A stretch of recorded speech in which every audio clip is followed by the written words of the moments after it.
मोची भाई साहब ने सभी कुछ आचार्य श्री जी के बारे में बता दिया, लेकिन फिर भी मैं एक बार जितना मुझे ध्यान है मैं एक बार फिर से आपको बताना चाहूंगी कि आचार्य श्री जिनका जन्म 10 अक्टूबर 1946 को कर्नाटक के बेलगांव में एक सुप्रसिद्ध बेलगांव जिले के सुप्रसिद्ध गांव में हुआ था।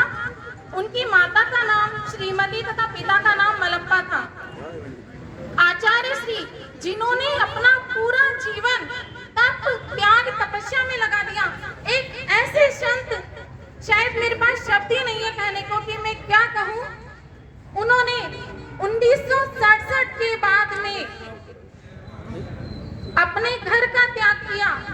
1968 में आचार्य श्री ज्ञान सागर जी महाराज से दीक्षा ली और उसके बाद में उन्होंने नमक का त्याग किया, चीनी का त्याग किया, फल फ्रूट्स का त्याग किया।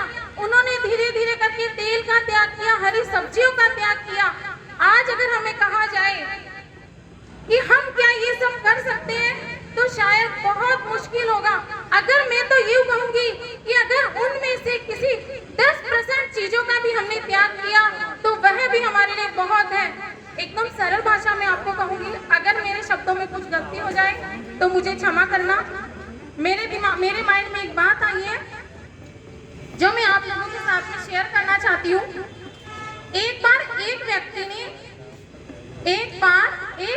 ने किसी संत से कहा कि ये दिगंबर साधु क्या होते हैं, ये दिगंबर मुनि क्या होते हैं, क्या ये दिगंबर मुनि नग्न अवस्था में रहते हैं, ये दिगंबर मुनि इस अवस्था में रहते हैं कि ये कपड़े ही नहीं पहनते। तो हमारे संत ने कहा कि जिसके पैरों में जूता नहीं, जिसके पैरों में जूता नहीं, सिर पर छाता नहीं, बैंक में खाता नहीं, परिवार से नाता नहीं, उसे कहते हैं दिगंबर मुनि, उसे कहते हैं दिगंबर मुनि। जिसके तन पर कपड़े नहीं, जिसके मन में लफड़े नहीं, जिसके तन पर कपड़े नहीं, जिसके मन में लफड़े नहीं, जिसके वचन में झगड़े नहीं और जीवन में कोई रगड़े नहीं, उसे कहते हैं दिगंबर मुनि, उसे कहते हैं दिगंबर मुनि। जिसका कोई घर नहीं, किसी बात का डर नहीं, दुनिया का असर नहीं, जिससे बड़ा कोई सुपरहिट नहीं, उसे कहते हैं हमारे दिगंबर मुनि, हमारे साधु संत। कहना तो बहुत आसान है कि ये दिगंबर मुनि है, साधु संत है। हमें कह दिया जाए सर्दी गर्मी बरसात, क्या हम इस मौसम में बिना कपड़े पहने रह सकते हैं? शायद बहुत मुश्किल होगा। अगर हमें 1 किलोमीटर की यात्रा के लिए भी नंगे पैर जाने को कह दिया जाए तो यह भी हमारे लिए बहुत मुश्किल होगा, यह भी हमारे लिए बहुत मुश्किल होगा। लेकिन एक ऐसे संत जिसके लिए कहना बहुत मुश्किल है, जिसके संग बीबी नहीं, जिसके साथ टीवी नहीं, अमीरी गरीबी नहीं और नाश्ते में मीठी मीठी जलेबी नहीं, जिसके संग बीबी नहीं, साथ में टीवी नहीं, अमीरी गरीबी का कोई भेद नहीं और नाश्ते में जलेबी नहीं, उसे कहते हैं दिगंबर मुनि। एक बार आप सभी से मैं एक बात पूछना चाहूंगी, छोटी सी बात है। क्या कभी दुनिया में ऐसा व्यक्ति है जो कभी नाई के पास नहीं गया हो, जिसे कभी सुनार की जरूरत नहीं पड़ी हो, जिसे लुहार की जरूरत नहीं पड़ी हो, जिसे धोबी की जरूरत नहीं पड़ी हो और जिसे मोची की जरूरत नहीं पड़ी हो? क्या कभी कोई ऐसा व्यक्ति है? मैं आप सभी से सुनना चाहूंगी, आप मुझे बताओगे कि क्या कोई ऐसा व्यक्ति है दिगंबर संत के अलावा? मुझे किसी का कोई जवाब नहीं मिल रहा है, तो शायद मुझे ऐसा लगता है कि शायद आप किसी को भी इस चीज की जरूरत नहीं है। हमारे एक ऐसे साधु जिन्होंने ऐसी कोई चीज नहीं है जिसका त्याग नहीं किया, आजीवन दाल रोटी खाई।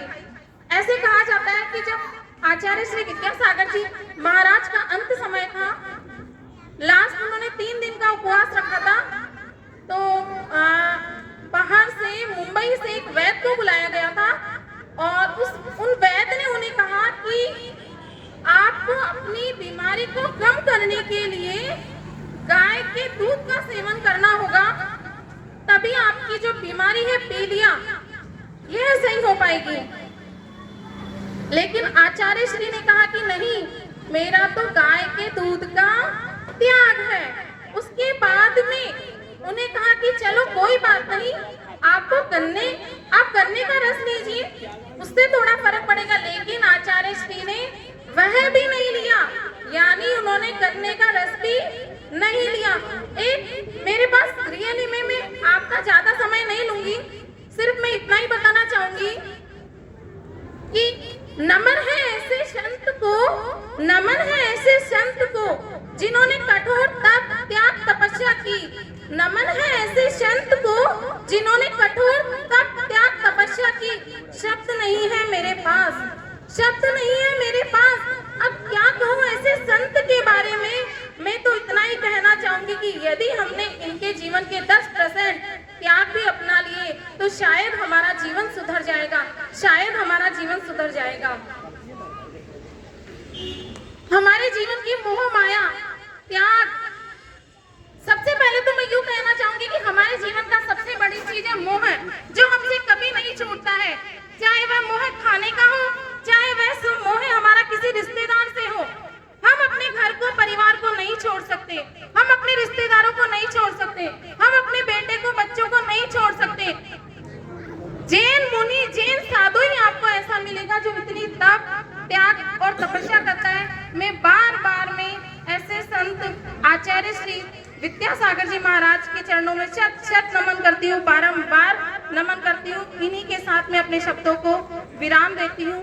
सादर सभी को जय जिनेंद्र। एक बार मैं आप सभी से आचार्य श्री विद्यासागर जी महाराज के बारे में जयकारे लगवाना चाहती हूँ। तो मैं ये चाहती हूँ कि आपकी आवाज इतनी बुलंद होनी चाहिए कि आचार्य श्री के कानों में वह आवाज पहुंचे। बोलिए मेरे साथ,